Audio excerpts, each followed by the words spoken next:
Hello, everyone. My name is Dr. Kathryn Garforth from Garforth Education, and this is the Right to Read Initiative. Today, I am happy to have Tina join me, and we are going to be talking about the specialist role in assessment. And there's a very important role that specialists can play in helping us understand our students' unique needs. So, Tina, why don't you take a moment and introduce yourself? Great, thanks for having me. My name is Tina Eichstadt. I am a speech language pathologist by training, but now I work mostly non-clinically, although I do have a little bit of clinical work in my life these days.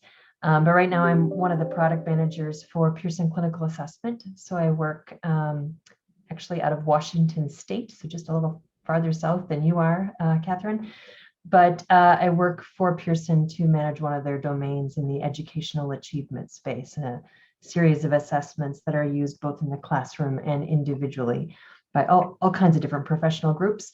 But my speech language pathology heart is always with me, and I now continue some of that clinical work as a volunteer SLP at my children's K-8 school. So twice a week I go over and I teach word study to 2nd to 4th graders. And so I love keeping my hands in that clinical work, that teaching work of the times that we do. And then of course I do K-4 assessment for the school as well. So that's an additional hat that I get to wear other than all the other hats we all wear every day. And I'm excited to be here. Thank you so much for joining me. Now, when we're talking about the specialist role in assessment, can you take a moment to talk about the various specialists that can come into the school system to help teachers have a better understanding of their students' needs? Yeah, and if it's all right, I'll focus in on the area of reading and reading challenges as well, because about almost 10 years ago now, we started our dyslexia initiative at Pearson Clinical Assessment, really looking at not just those with dyslexia, but struggling readers. And we did this sort of really deep view of who are all the different professionals that work with students who struggle to learn to read, write, and spell.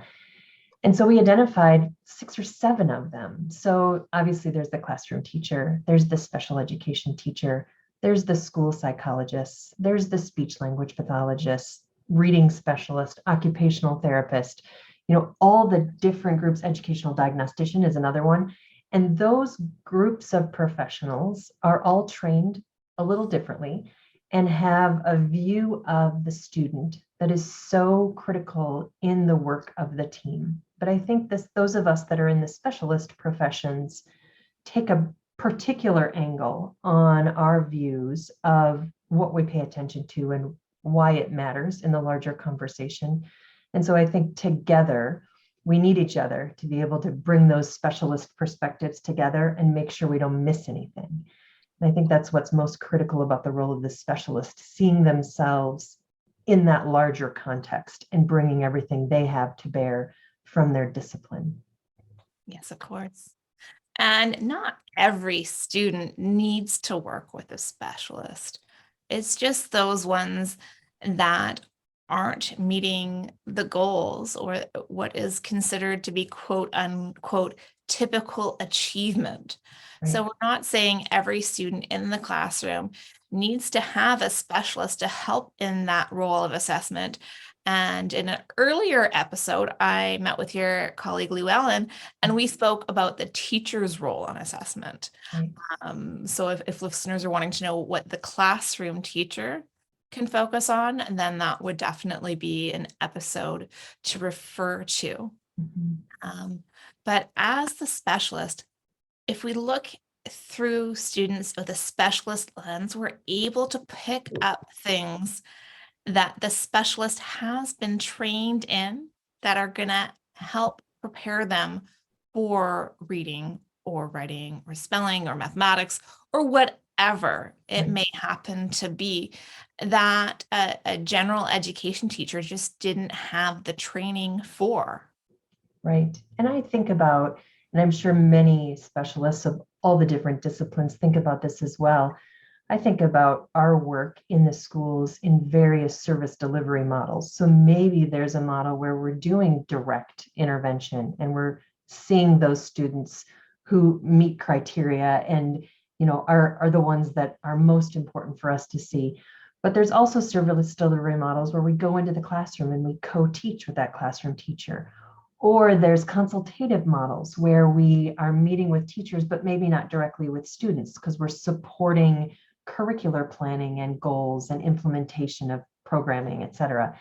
So I think as specialists, we come with a particular view of, I have lots of different ways I can support from my perspective. And what we need to find is the right model for the right group of students at the right time. Definitely. And there is so much that can be added because like yourself as a speech and language pathologist will have had lots of training in the phonological side and the speech production. And that's something that until recently hasn't been included in the vast majority of teacher education programs and still isn't in many places around the world. So if a teacher has a student that is struggling with phonological awareness and phonemic awareness, which is one of those key pillars of reading, a specialist can go in and say, look, this is what it is. And, even though they may speak clearly and you don't see an obvious speech impediment, their interpretation of the words when it comes to blending and segmenting or hearing the difference between a voiced and an unvoiced sound isn't there. Yeah, and I think that's true. And I think even though, not all professions are trained in that phonological awareness skill, and the International Phonetic Alphabet and all the things that we learn in our profession can be a little daunting at first glance. But once you get into it, it's not like nobody can learn that. It's just not necessarily part of everyone's curriculum, which is just the way it is, right? And so as we come into schools and knowing how critical this construct is for the process of learning to read, it's, I think, incumbent upon us as speech language pathologists to be able to say, this is accessible to you. Let me show you how. And let me show you how you can incorporate a couple of really key things that are simple so that you can assess and intervene in the best possible way. And, let's be honest, speech language pathologists have not all been in concert on our role in written language over the years. It's taken us a long time of evolution to bring the field into more of a consensus on, should we even be working in written language? Is this really part of our scope of practice? So clearly it is, but it's still, even in our own profession, we get the phonological awareness piece because it's oral, right? But as soon as we move into print, some of us are still working through that learning curve of what it means to transition oral language into written language. I think we've made tremendous strides as a profession over the last 20 years or so. But it's a process like anything for any profession. But the ability for SLPs to support with not only direct information about the sound system of language in general, all of the language that goes into knowing and doing print in some way. I think we just have to be part of those conversations. I would encourage any classroom teacher who has interest and maybe hasn't had training in that to reach out to your SLP and say, hey, come and talk to me about this, because I think you know something that can help some of my students. And I think that's a huge partnership that is sometimes largely untapped. Mm-hmm. Well, and there's also the importance, like assessment plays a huge role in understanding appropriate intervention. And just because there's a student who's struggling with reading doesn't mean that there's a one size fits all approach to remediating and providing the support they need to learn how to read. And, a reading disability doesn't just mean dyslexia. There are other factors that can come in, and maybe they can read words in isolation, but then it comes into the comprehension side. And so right now we're just kind of in the infancy of having a more global awareness of a developmental language disorder. Right. And that is something that a speech and language pathologist could help a teacher determine whether are we seeing that it's one or the other or both, and how would intervention look different for this student to meet their needs? Yeah, and thanks to Dorothy Bishop's work in the UK and so many others who have been part of that leadership cohort on developmental language disorder and the subsequent connections to reading difficulties, et cetera. That's what makes assessment so important. And as specialists, we're trained in not only the administration and scoring, but really most importantly, the interpretation of whatever assessment data come our way. And so as we think about classroom assessment data, that's one layer of assessment data.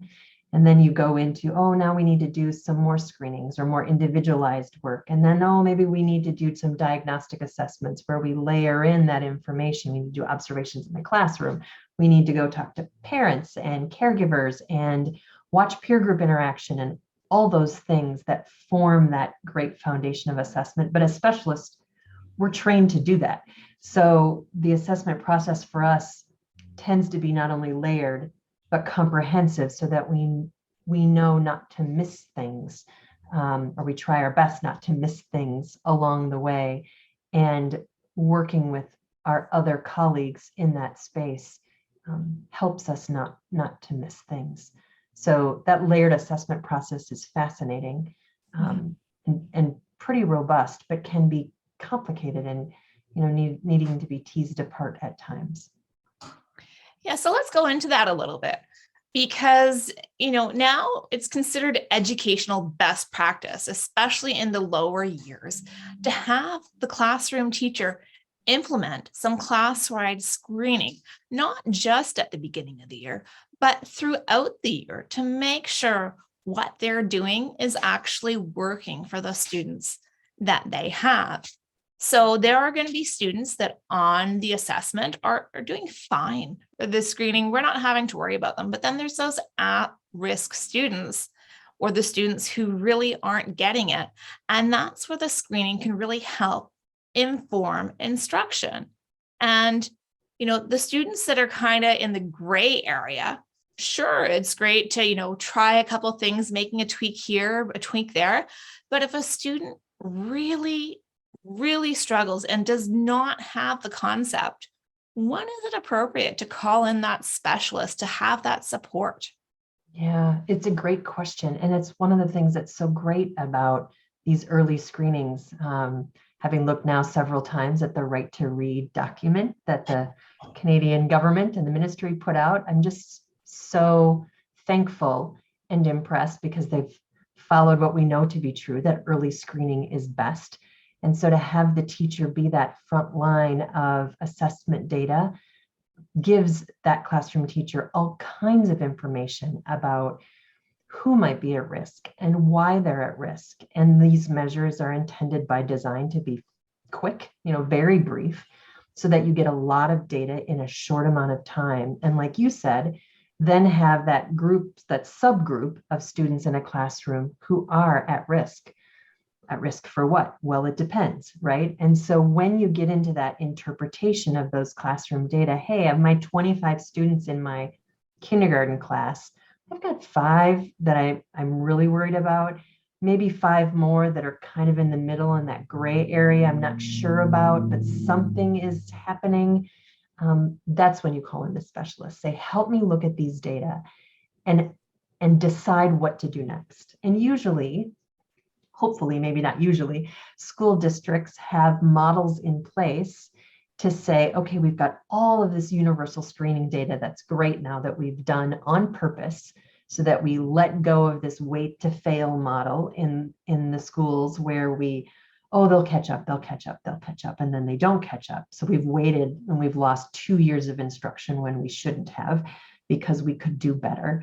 And so now we're in this process where we've got this early screening data, and now together as a team, we have to allocate resources to those students who are most at risk. And that is not a trivial task. And it's one that has to be really part of a strategic discussion among the team members, which include specialists and classroom teachers. and others that control resources in the school, like administrators. So all of those folks together take that early screening data and say, okay, what have we learned? And because of that, who needs more intensive instruction and support? It's a great process when it works well, but everyone has to be on board. Of course. And there is a steep learning curve in the beginning. I mean, it's not difficult for a classroom teacher to learn how to use a screening tool, right? And develop confidence in administering it. These are very quick activities to do one-on-one with a student to get a snapshot of how they're doing at a foundational skill that's appropriate for where they're at. Where it gets tricky is taking the results and using them in a meaningful way.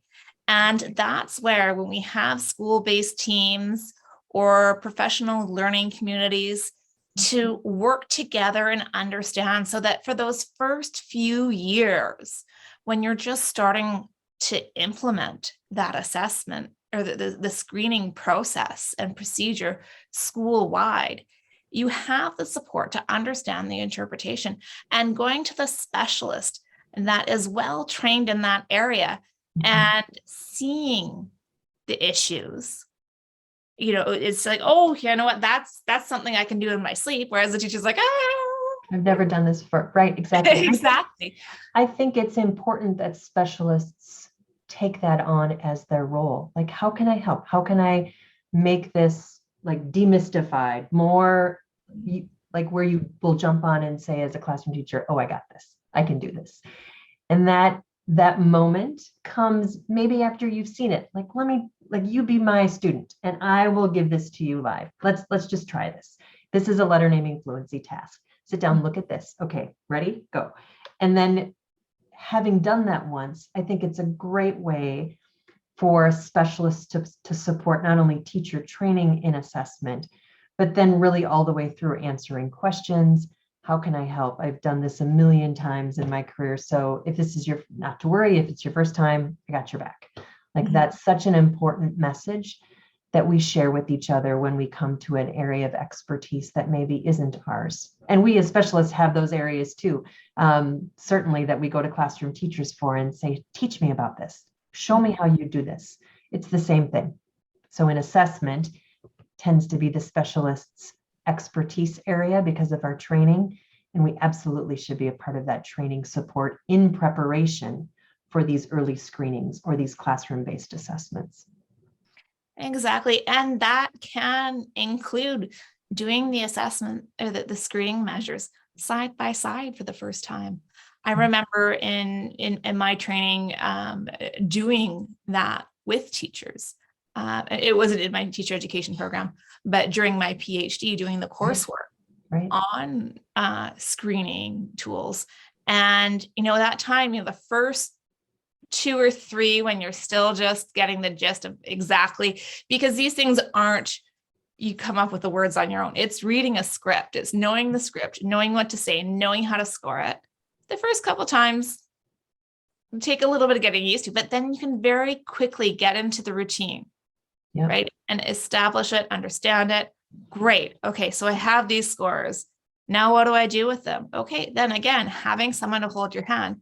And because we're not just doing this once and forgetting about it, we want to do it in, the beginning of the year, midpoint, and then again, typically near the end of each term. Yeah. Right? I remember my first time doing an oral reading fluency measure for 60 seconds. Oh my goodness. I was overwhelmed and I was so everything everywhere. Right. There's everything, right? This. I'm timing and I'm like, read this, but then I have to read the administration directions and then I have to hit the timer and then I have to have my miscue scoring sheet. And then there's that 60 seconds is so super fast. Intense, right? But once you do that a few times, then you're ready. Then it's that button starts and you say, okay, go. And then as the student's reading, you're ready. You've got everything, you've done it once, and it's no longer, either scary, uncomfortable, or just so new that you don't know what to pay attention to. But you have to do it to get through that. Well, and then you can get your screening hat on during the time that you're doing screening and realize, okay, right now I have my screening hat on. I am not being a teacher. That can be very difficult to transition into because you want to help the student, but you're going to do more to help the student that you're working with if you're not teaching in this moment. Yeah. And if you do stop and break protocol. Right. It's really, you make such a great point, Kathryn, because I think so many of us are geared to the relationship with the student. And so you want that experience that you have with the student every time to be just this most wonderfully supportive, moment in time. But when you come to assessment, whether it's in a diagnostic context for special ed or in the classroom in universal screening, I apologize if you hear this siren that's going by my house. So as you are doing that, like, this is not a place to, I don't know, this is going to sound harsh, but it's not a place to make friends, right? You are here to really see and have the student demonstrate what they can do. So it's kind of like game face time. You have to pause your relationship gene for a second and do the protocol, because that's the only way we get sort of this bias-free, universal, fidelity-based kind of administration, so we can compare performance of students. It's one of those things that's sort of this two-edged sword of assessment, right? So people sort of level criticisms at assessment for all kinds of reasons. Oh, it's contrived and all these things. And yet we do that standard procedure so that the students are evaluated fairly and against their own performance, and not against something that I, as the administrator of that assessment, have introduced into the situation, because we do that without even thinking about it, because we're human and we enjoy that. So my best advice to those who are just doing assessment for the first time is put your game face on, do the protocol, just smile, and encourage them for good work. Everything else is on the piece of paper that you're reading or on the screen that you're reading. Good script. It's hard. It's complimenting effort, not answers. Correct. Right? Correct. And that's wrong. Try it this way. No, that this isn't the point, right, of the screening assessment. And okay, so if you're doing an oral reading fluency task 3 times a year, for those 3 minutes of the entire school year versus all the other minutes that you're going to be able to teach, I'm pretty certain it's not going to do long-term damage. Right. And there are stopping procedures, right? So if you see that this child is just overwhelmed and cannot do it, you're not going to sit there, and it's only 60 seconds. Right. Right. You're not sitting there. Okay, here's an hour, read through the passage. Yeah, right. And even if they struggle a little or a lot, right, in that assessment moment, the encouragement to do their best work, and then letting them know that's enough. Like, all we're looking for is your best work. And for students to hear that, in my experience anyway, that's still encouraging for them, and a great way to say your best is your best. This is good. And so I think that's a really important message to send to students in general. Definitely. Now, once you've identified those ones that you're worried about and you're starting to work with them one-on-one or a small group, there's still things that you can do to make sure that you're making progress. And that is using progress monitoring measures. And these, again, are just quick check-ins. It's not the same thing over and over again. Right. A good system will have a unique test that's been developed with special, like that. I'm sure you can talk about how much detail goes into designing these assessments and making sure that they are assessing what they're saying, or saying they're assessing, making sure the construct is correct. Right. But so that it can be done briefly, making sure that the student is making progress, instead of waiting the 13 weeks until your next check-in with the screening assessment. You can see, look, we're not seeing a response to intervention that we're happy with. Okay, so me as a classroom teacher, or the learning support teacher who's working with a student, can say, look, I'm doing my best. I'm doing what I know. I need help. Right. So then you say, hey, specialist, come on in. Bend me your ear. Yeah, and I always want to reassure when people, sometimes get anxious about measurement, whether it's sort of a universal screening or a progress monitoring kind of measurement. All of this is measurement where we check in on what we've done and how it's been working. But I always want to reassure people, measurement science is in your corner on this. If you're honest about what you're doing in assessment and why. And so, for example, in AIMSWA Plus, which is just one of a number of universal screeners, there are 20 different progress monitoring forms for many of the constructs in there. So if you're going to do universal screening in one area, like phonemic awareness or letter sound symbol correspondence, you can have progress monitors 20 different kinds of forms or versions of that test, which have been built against what our home base is in test development, which is the standards, which is a joint publication of the American Educational Research Association, NCME, the National Council of Measurement and Education, and APA, the American Psychological Association. So these standards are what most, if not all, test publishers follow to build tools that all of us use out in practice educationally. And so that reliability and validity anchors that you have in your measurement tools that you choose should not only be robust, but should be documented and defensible.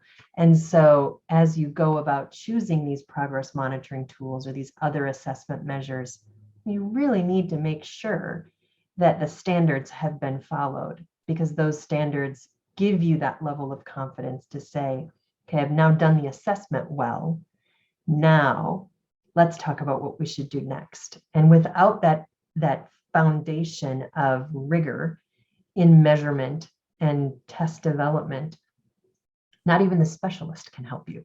Then you're kind of stuck, because you're sort of, as one of our senior scientists told me years ago, was, Tina, you're kind of walking on jello. And so as we think about our measurement tools and what we choose, the specialist can get you so far, but they are going to be trained to go back to the reliability and validity of any measurement tool that has been selected or is in the consideration process and say, does this hold water, or is this kind of like walking on jello? And so as we think about reliability and validity and then making decisions about those results of the measurement, we can look to not only the data that are under the hood of the measurement tool, but then the expectations for change on any one area. And that's where specialists can help, right? Yeah, and that's where I know everything costs money, right?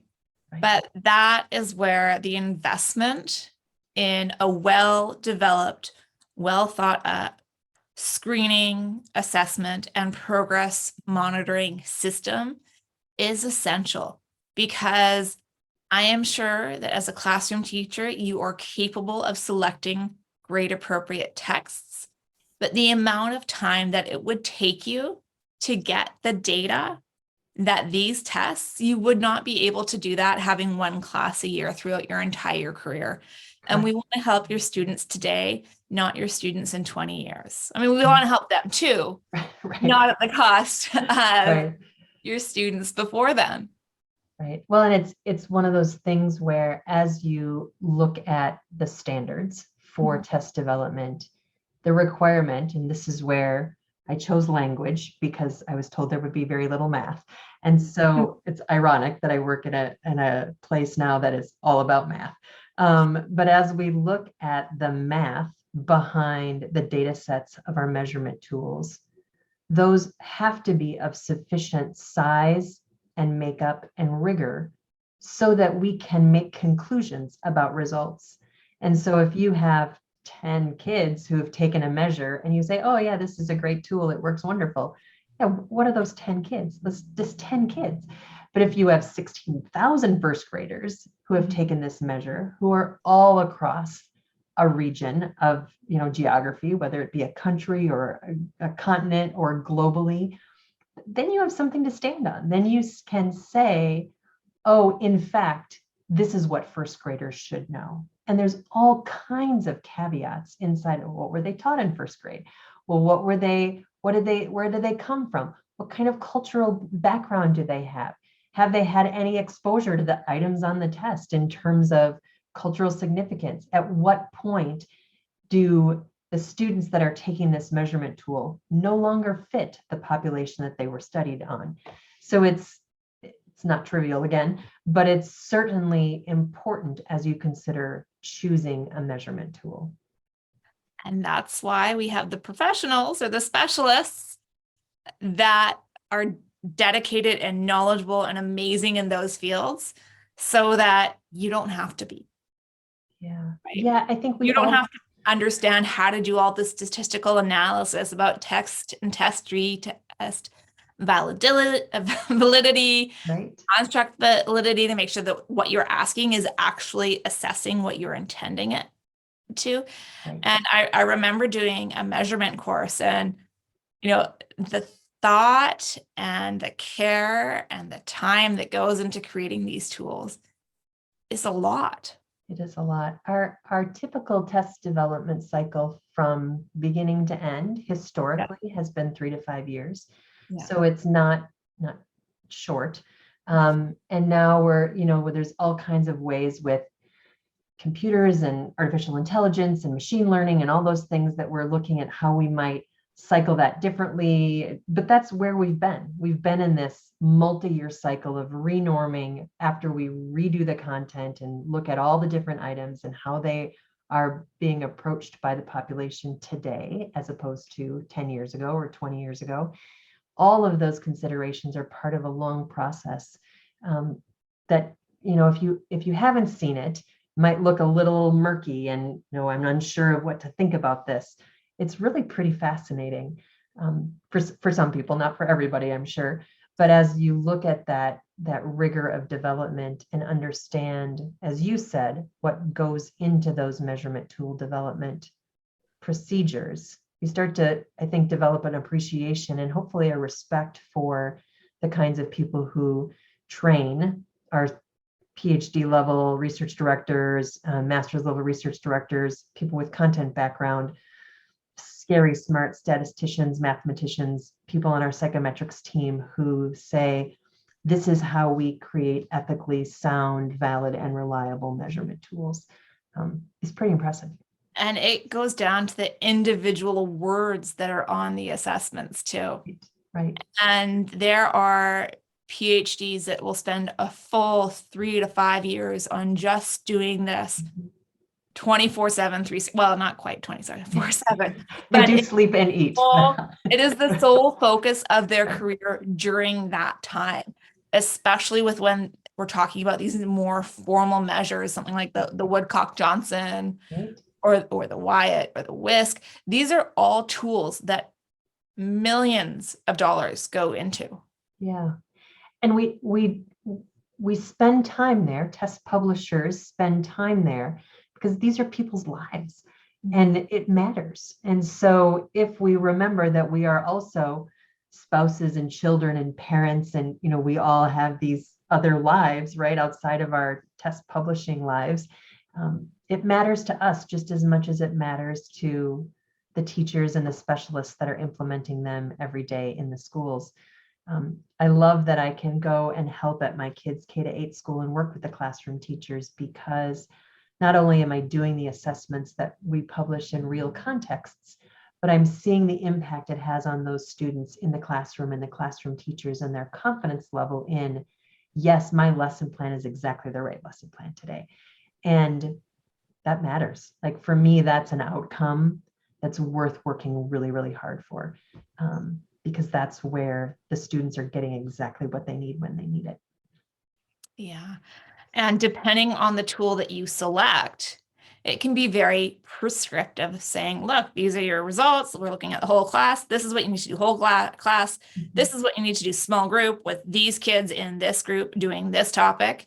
And this is what you need to do one-on-one. And this is what this individual student needs.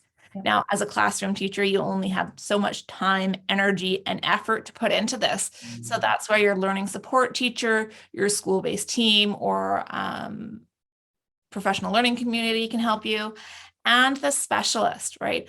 the goal of assessment isn't to judge and rank where you are and say it's not good enough. It's to say, look, I can see with this class that you have this year, this is where we need to concentrate our efforts. So we need to provide the professional development that you need to support this particular group of students, not the one you had last year, but this one. And we're going to get the specialist support to help you, especially with those students that really need that extra bump up to catch up. Yeah, and I think that's one of the reasons that specialists want to be involved, because not only do they want to support in areas where there are risk or concern, but we also want to find, like classroom teachers and others do, the strengths of that student and where that student does well, that we can say, you're really good in this area. Let's use this and let's find a way to use that in the areas where you might be struggling, or you want to grow more, or you want to learn in a particular way, and to find that profile or that set of skills that that student brings to the learning experience. Like, the specialists are all over that. They want to see those different skill sets sort of line up in a unique way for each student and say, this is how we're going to help. This is where this profile shows us just this wonderful opportunity for learning here that we can encourage. Of course. And, I think it's important to remember that every teacher comes to their teaching career with different teaching experiences, with different academic experiences and different life experiences. So they might have got into their teacher education program with a science math background, and they could do the language arts component, but it's not their favorite part of things. Right. And they don't feel as confident in it. So doing some of the things, especially when it comes to phonological and phonemic awareness, when you're at that beginning of the steep learning curve, and going to teachers to pay teachers to grab tools offline, and then you're like, oh, I don't think that's right. Well, it probably isn't. And that's the problem with this. The current way we are getting resources for our teachers is they're often left to their own devices to get it. And they see, oh, there's this package on Teachers Pay Teachers. I found this off of Pinterest. There's no system to filter out the bad pieces. Yeah. Now, with that teacher that has that strong math and science background, loves it, but struggles in that phonological awareness, phonemic awareness, really understanding how to teach reading, that's when the specialist comes in. There's also the teachers that do have that great language or English background, and they've done all the classics and learning to read. They could read before they went to school. They don't remember learning how to read. They are very naturally attuned to the speech, sounds, and language. And for them, it's not something that's difficult for them. So that thinking about it and analyzing words on that level, it's an unconscious thing for them. So when they have to do it consciously and teach the students how to do it consciously, it takes time. Yeah, that's a different kind of learning, isn't it, than the first example that you used with someone who maybe doesn't hear the different sounds of language in the same way, just isn't attuned to that. Certainly can understand speech and participate in conversation without difficulty, but when asked to really separate words into sounds, just maybe has never done that before. Or if they do it, like you said in the second example, more unconsciously, they do it just because that's how they're geared, to make that concrete for a young learner who is just beginning in that process. It is a different task. It's a different style. But the sounds of language are something that we're all learning because we're wired for oral language, of course, but not for written language. So to help students make that transition from the oral sounds into how they turn into letters on the page, that's a whole different skill to teach. Mm-hmm. Yeah. And, there are other areas that I think are important to highlight that I'm sure you can touch on, but not being like, if we're looking at occupational therapy, right? What role can that have in the classroom to help our students that are struggling to read? And how much is that penmanship side of things going to influence? Yeah, well, I'm certainly not an occupational therapist, so I will not speak Nor on am behalf I. of the profession, but I can tell you because I've worked with some very, very skilled OTs, and I'm always impressed at their perspective and how slightly different it is from mine. And we're both looking at the same student, and I'll send them a quick video of, a couple of years ago, I had a fourth grader that I was working with that, boy, something was not right in her handwriting. We were worried about all kinds of different things with her. And so I said, hey, look at this 60-second video. Like, what do you think?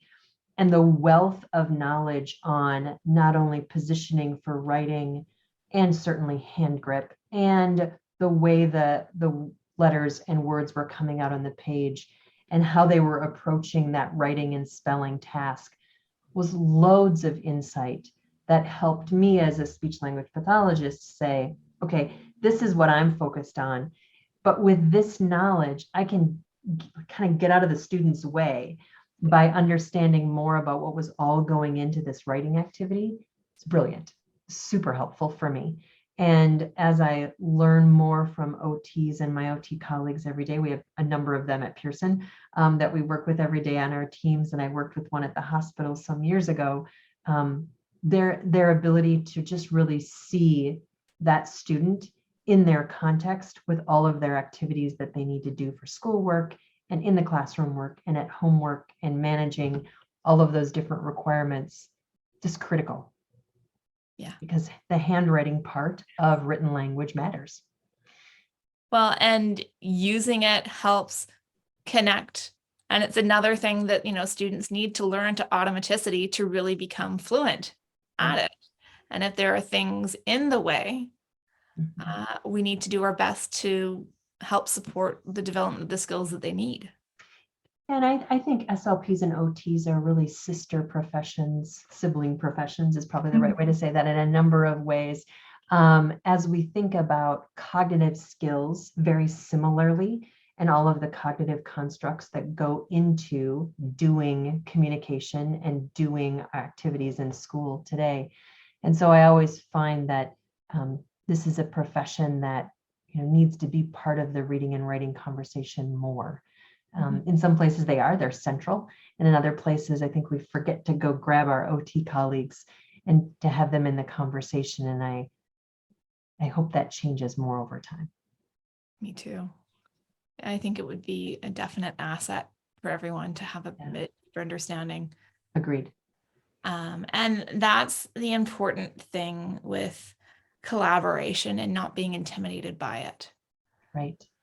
There's a great international body. In the speech and language profession, we call it, I think it's the IPE, Interprofessional Education Collaborative, IPEC, I think is the name of that group. And it's a fantastic international group that at least the SLP profession has adopted in many ways, these principles of interprofessional practice. And I'm fascinated by that because as somebody who's worked in that context where you have multiple disciplines sort of all making input and they're giving their expertise at the same time, there's such a richness to that for students that as individual specialists, we're good on our own, right? We've got a lot of training and we can do good work, but we're even better. It's that classic, phrase, the whole is greater than the sum of its parts, right? And so when we're all working together in these collaborative spaces where there's respect and trust and engagement and good collaboration, as you mentioned, it's pretty magical. And so for students to benefit from that is, I think, really where it's at. Definitely. And it's important to realize that just because you're a speech and language pathologist doesn't mean that you understand every concept related to speech and language pathology at that deep and detailed level. Right. I've been reflecting on this idea of specialist because I don't necessarily see myself as a specialist, as an SLP all the time, because just what you said, our scope of practice is so broad. So when I worked at the hospital, I was an expert, quote unquote, at stroke and head injury and neurodegenerative diseases and those kinds of things. But I haven't done that for 15, 20 years, directly in clinical practice. now I'm working in schools and I'm doing language and articulation, phonology, speech sound disorder kinds of work, and I'm working in reading and writing. But we do so much that we can't all be experts, even in our own discipline.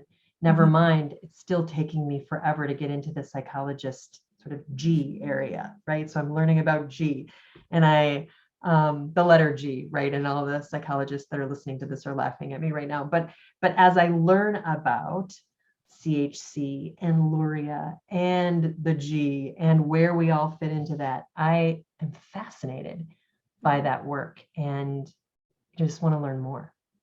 Yeah. And there's so much reading that you could do and only get a fraction of it.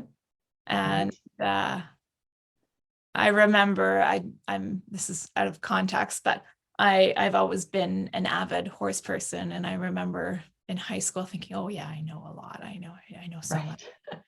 And then being very humbled by going into a clinic where a master horse person was over from England, and he taught the Queen and the Queen's daughter, and had been an Olympic coach in the past. And he's like, you know what? I don't even know a fraction of what there is to know about horses. Wow. And seeing this man who obviously knew a lot more than I did saying, I don't know anything, was really humbling. And I think as teachers, as educators, as, people in charge of little people's learning, it can be very intimidating.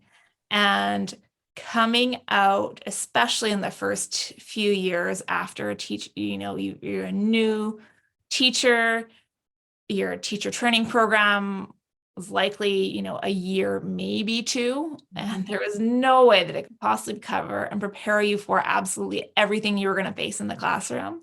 Right. There is no shame in going to a specialist saying, look, I need help. This is not something I'm comfortable with. And I know it's where you have training. Can you help me? And the teachers that I think make the biggest impact are the ones that are able to do that and realize that it's not showing that they're not good enough. It's showing that they know where they need support. Yeah, it's a human moment, isn't it? Yes. Pearson is not using these same words anymore that they used to, but one of the things that always sort of endeared me to the work that we do is we used to have these 4 core values. And we still have them, but we're not using them, externally in the same way anymore. But we would say to each other, we are brave, which is what you just talked about, and showing our humbleness and our humanity. We're imaginative, where we create solutions where maybe they don't exist today. We're decent, we're good humans to one another, and we're accountable. And those 4 values have been our core values for so long. And as a professional, in whatever context, but also as a human, those really resonate with me because they speak to the work that we should all be doing. We should all be brave, like you just said, go to people when we don't know something and say, hey, I don't know this, right? Will you help me? To be imaginative, to create ways for students to learn to be decent to one another and teach students to be decent to one another, and yet to be totally accountable for the work that we do. Like, those things to me matter no matter what role we play in the work that we do every day, and how critical and how wonderful it can be when those 4 traits, those 4 values are all at work in us supporting students. I'm passionate about that, you can tell. But as I think about this, I think about that pretty often in the work we do, and how are we meeting those 4 core values? Yes, of course. And, there's this other facet that we haven't really spoken to, but being a specialist, you see the lower incident cases, and you have the experience of those cases where, a teacher may only get 2 or 3 students in their career having a certain thing, or even maybe just one. where it's a lower incidence, not as commonly occurring, but as a specialist in a particular area, you're likely to have numerous more experiences than the classroom teacher just because of your profession. You're looking at students or individuals with this need on such a higher frequency, and you're able to draw on your experiences with students in that situation. And there's things that you can only get from experience and not from a textbook. Yeah, that's certainly true. You can look at the picture on a page if it's whatever you're looking at is picturable, right? Yeah. But so many of the things that happen with our students, you can't really see physically. You have to like put puzzle pieces together. I think a lot of being a good teacher or a specialist or the professional roles that we're in with students is being that detective to say, what is the most likely scenario in this case? And then when will I see something or hear something or discover something that makes the least likely scenario now become the most likely? And once I understand what's possible, or I have enough experience and enough times with a particular student, a particular population, et cetera, what's most likely a little faster maybe.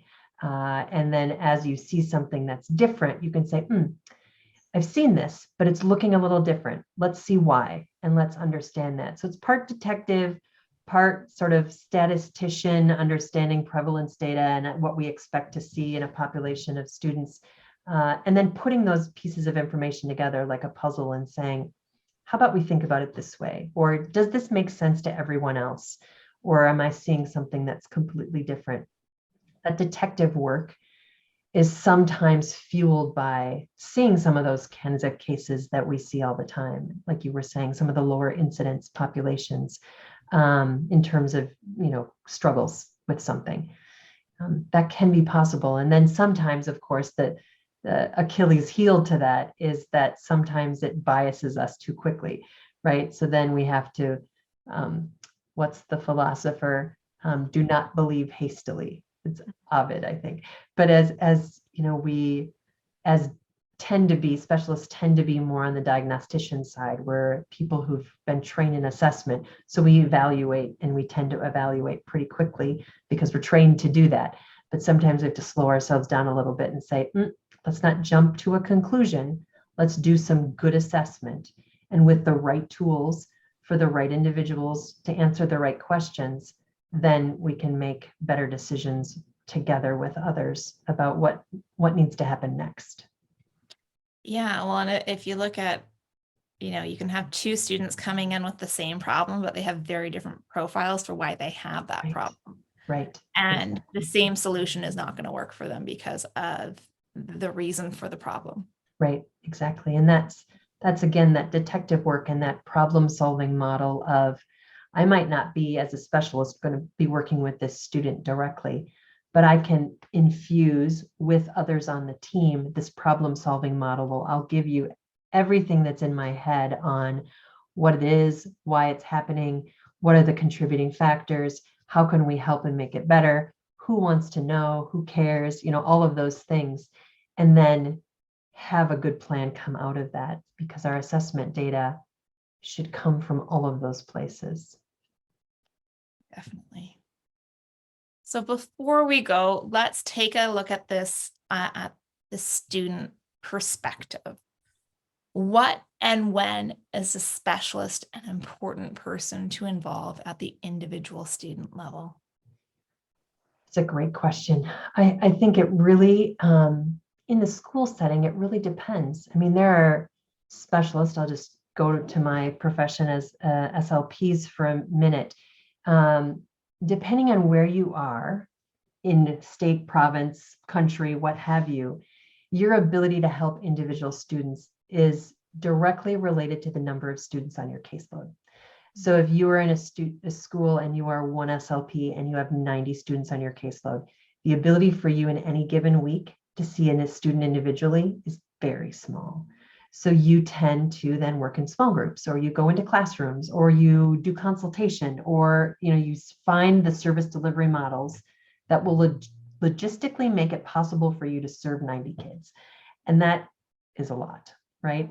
And so I think for each of us as specialists in our different settings, we take a look at what we've been asked to support in terms of the body of individuals. And then we say, what are the models based on what these students need and what I know about them that I can use to support them in the best way possible? And it may not be individually, individual is the best way to go. It may be they need to be in the classroom all the time.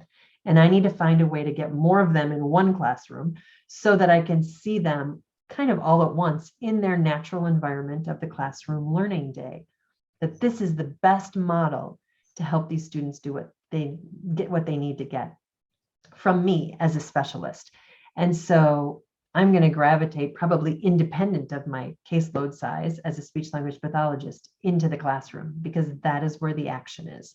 And so if I need to support a number of students with their phonological awareness skills as we go into reading and some early reading work and print to speech, speech to print work as it's happening, then I really want to ask, where is that work best done?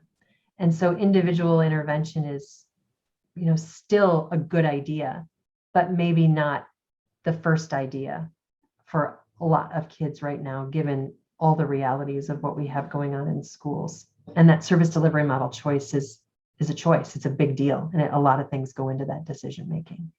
But it happens to engage that SLP or that specialist, either through the classroom assessment process and the work of the teacher, or through, of course, the special education process and that multidisciplinary, interdisciplinary evaluation process for special education. Well, and one thing that I just thought is, as you were talking about this, having the whole classroom, is the opportunity to be in that whole class and observing what the teacher is doing, because there are unconscious mannerisms that a teacher may have or a teacher may be doing. I mean, it's true for all of us, right?